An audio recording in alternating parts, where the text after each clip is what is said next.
Customer আমাকে বলতেছে আমি নাকি 20 টাকার কাজ 100 টাকা নিছি। তো মূলত এই সেটটার সমস্যা হচ্ছে পাওয়ার বাটনে চাপ দিলে পাওয়ার চালু হয়, তারপর কিছু বাটন কাজ করে, কিছু বাটন কাজ করে না। তো কাস্টমার বলতেছে আমাকে বাটনগুলো ওয়াশ করে দেন। তো প্রথম অবস্থায় আমি বাটনগুলো ওয়াশ করে দেখি না, আমার সমস্যার সমাধান হয় না। কখনো বাটন কাজ করে, কখনো করে না, কতকবার আবার কোনো বাটনই কাজ করে না।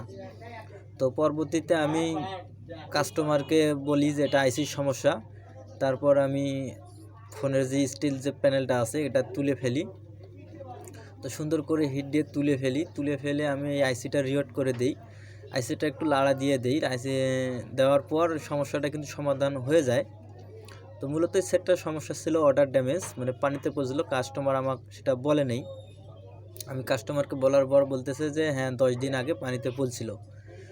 তো আমি একটা আইসি রিওট করে দিয়ে 100 টাকা নিছি। তো কাস্টমার বলতেছে আমার বাটন কাজ করে না, ওয়াশ করে দিলেই হয়ে যাবে।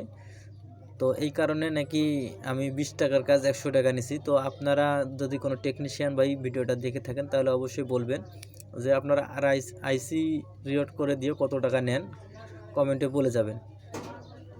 তো দেখতে পাচ্ছেন আমি আইসিটা রিওট করে দেওয়ার পর আমার সমস্যাটি সমাধান হয়ে গেছে। এখন সব বাটন ইনশাল্লাহ মোটামুটি কাজ করতেছে, আর সমস্যা না হওয়ার কথা।